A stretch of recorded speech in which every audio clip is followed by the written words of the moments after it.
So our project is about the effects of prescribed fire and grazing on tree growth in Blue Mountains, Oregon. I'm Katrina, and I've worked with Garrett, Dio, and Brian. And so just an introduction to our data set. We pulled data from the U.S. Department of Agriculture Forest Service, and the title of their research was The Season and Interval of Burning and Cattle Exclusion in the Southern Blue Mountains in Oregon, specifically looking at overstory tree height, diameter, and growth. They collected data to examine the impact of season of burn, as well as intervals at 5 and 15 years, and cattle grazing as well. And you can see here is a picture from the study from one of their 15-year interval burns taken in 2010. And so we primarily wanted to look at two specific research questions, starting with what is the effect of burn interval and burn intensity on tree growth? And so did this with an ANOVA table using the 3 different quantitative height variables that we were given, and testing whether the variables of burn interval and burn intensity have an effect on tree growth. And then also looking at grazing, which was a variable as well, using our a tree identifier to match the same tree across data sets, and using ANOVA to do that at 3 different points as well. And so just a little bit of context, here's a map to display exactly where that data was pulled from in Oregon, in the national forest there. And you can see the different plots on your right, and where through those different variables at which points they were measured through, whether it was a 5-year, 15-year burn, or control fall or spring. And so our data included 2 different data sets. And so the first one primarily focused on change over time, as we had quantitative variables that were first measured in 1998 and then measured again in 2013 in different seasons and at different intervals, which included 5,731 observations with 16 variables. And the second data set focused upon the introduction of animal grazing and examining tree growth from 2012 to 2015, and that had 3,649 observations with 16 variables. That first data set, these are all the variables, but I bolded the ones here that were most important that we looked at specifically. And so that includes season of burn, interval of burn, and a unique tree identifier number, as well as these 3 height measurements, diameter of breast height, total tree height, and height to live crown, which were measured in 1998. And then those same measurements were taken on those trees in 2013.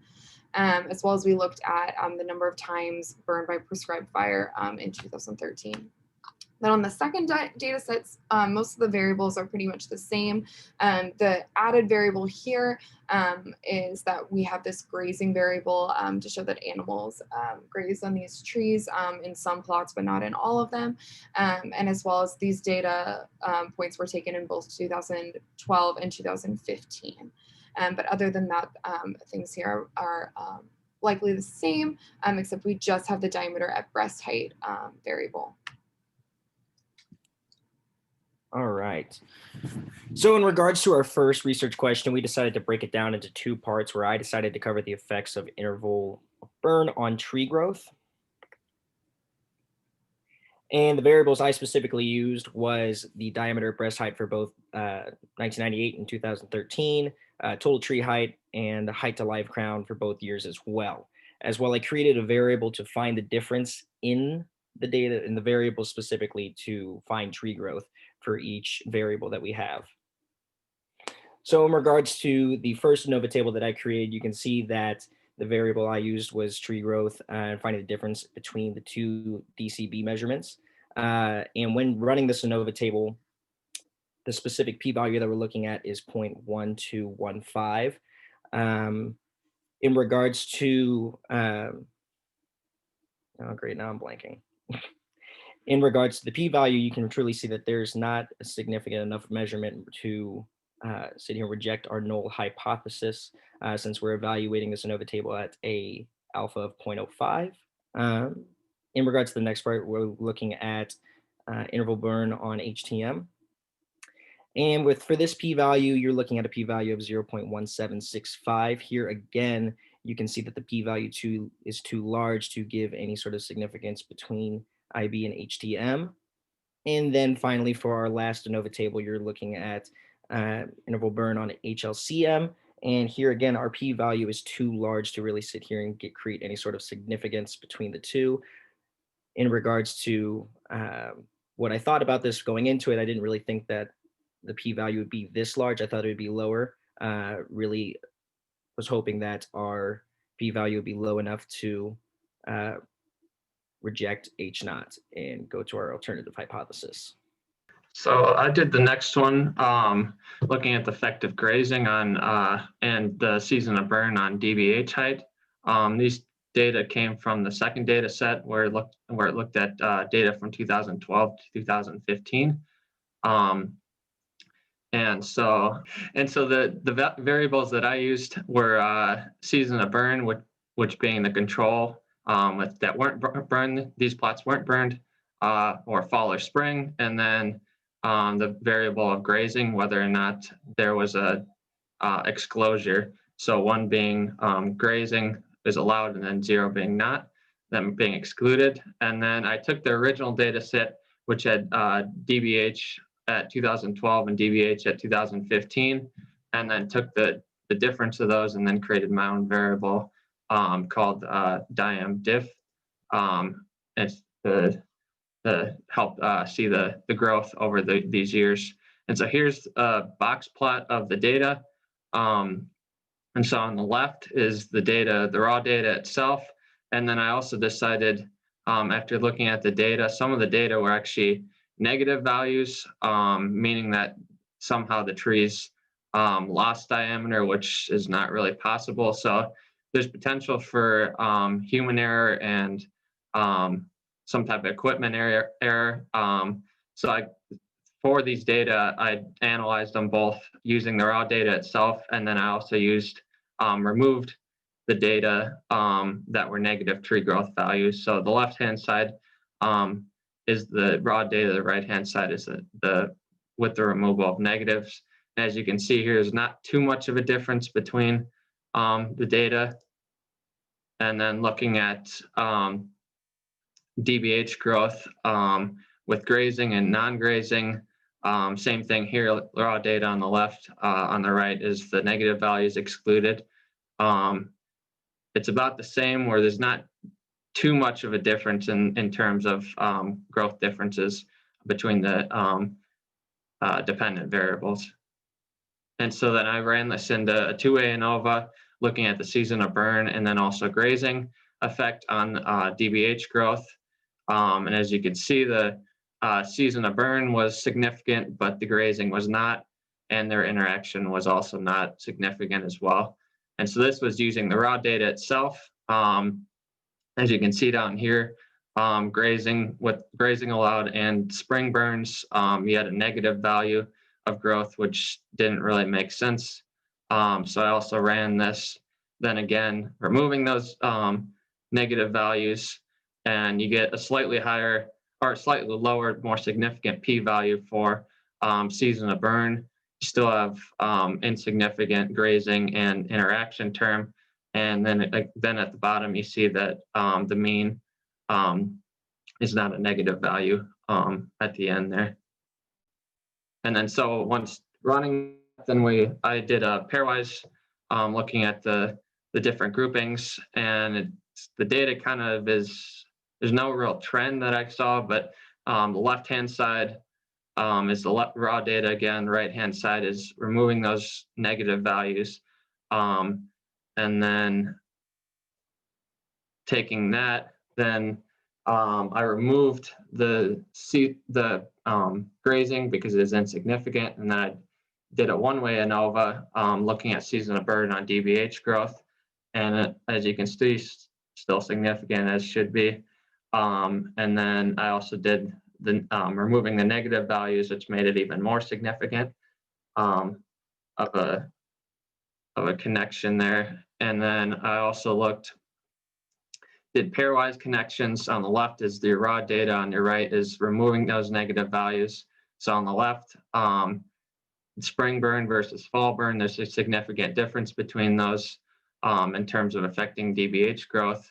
And then when you remove those negative values, the fall versus the control actually becomes significant as well. So there is a difference when you remove those negative values from the data set. And then looking at pairwise comparisons, this is with the raw data, just looking at overall the mean DBH growth with confidence intervals 95% according to their season of burn. As you can see, the fall is highest. And then this is just showing that spring versus fall is significantly different than each other. And then this is removing the negative values. It becomes even more higher the fall compared to the other ones. And then as you can see here, as I said, spring fall is still significant, but fall control becomes significant as well statistically.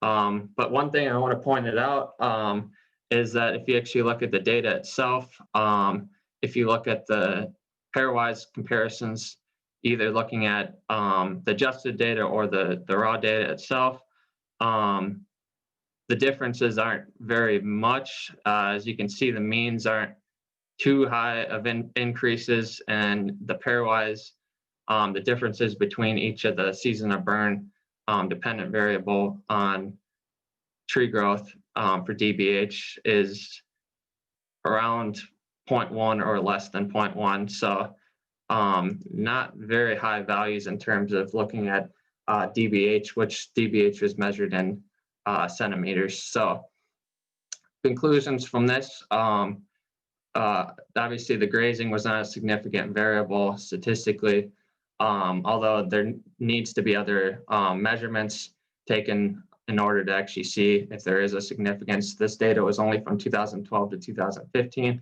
Unfortunately, we couldn't use the data from 1995 because the data was too skewed and didn't include enough exclosure data for the grazing data in order for it to be distributed correctly.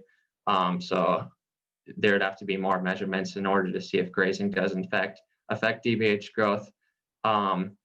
Looking at season of burn, it was statistically significant, affecting DBH growth.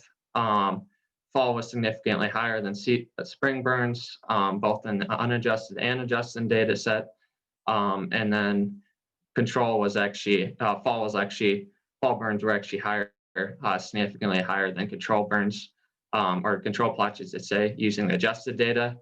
But after looking at the data itself, although it's significantly, statistically significant, those differences that we saw in DBH between the different season of burn treatments are within 0.1 or less than 0.1. And when actually taking DBH measurements, there's a high likelihood of this being within the reasonable limits of human error.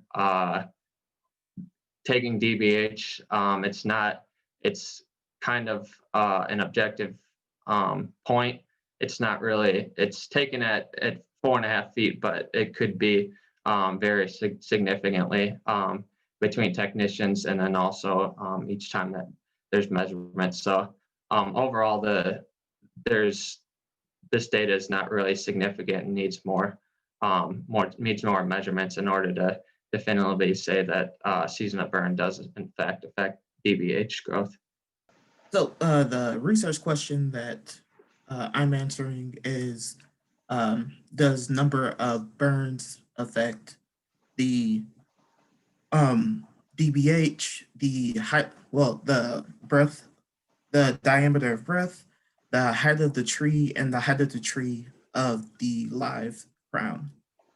So the variables that I used was, again, the 3 measurements here that were taken in 1998, and then again in 2013, and then of course the number of burned for the plots. And the 3 new variables that I created were the difference between the DBH, the HT, and the HL, which is, again, diameter of breadth of the tree, the height of the tree, and then the height of the live crown. So here are some of the bar charts that I wanted to make for the variables that we're looking at. So we have the number of, again, the number of burnings, which were 0, 1, 3, and 4. And then on the y-axis, we have just the number, the amount of growth that there was. So this first one was the, again, the DBH. Then we had the height of the tree. And then next, we had the height of the live crown. So then I did a one-way ANOVA for each of those variables. Again, and I set the number of the number of burns as a factor for the DBH. So we have significant evidence that the number of burns does affect the DBH. And when we go next, I also did a one-way ANOVA comparing the doing a pairwise comparison for each one of the number of burns. So we have 1, 0, 3, 0, 4, 0, all these guys. And it seems like the only one that is significant is 3, 1, which 3, 1. So there is a difference between 3 and 1. 1 burn versus 3 burns, as the data shows. And then here is the pairwise comparison for the DBH growth. And then again, the pairwise comparison for the DBH growth here. And again, like we saw in the data, that 1, 3 were the only ones that were had any difference here. Okay, so next, also for the height of the tree, again, doing a one-way ANOVA for the number of burns on height of the tree. Again, I got my p-value very small, so there was significance that the number of burns had some effect on the height of the tree.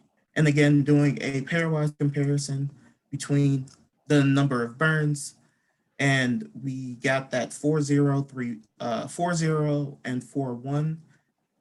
And 4, 3 did have a comparison here. Did have a significant difference here. And then here is the pairwise comparison chart here. And then also the confidence interval here as well. And again, still showing that 4, 0, 4, 1, and 4, 3 did have a significant difference there. So last one, the height of the live crown. So again, I did get a small p-value, again, showing that there was some difference between the number of burns and the height of the live crown. Again, doing a pairwise, doing a comparison. And this time, again, I got 1, 0, 3, 0, 4, 0, 3, 1, and 4, 3, showing that there was differences between them. And then again, did this pairwise comparison chart here. And then also this confidence interval showing showing that there was a difference between the ones that I just mentioned. Thanks for listening.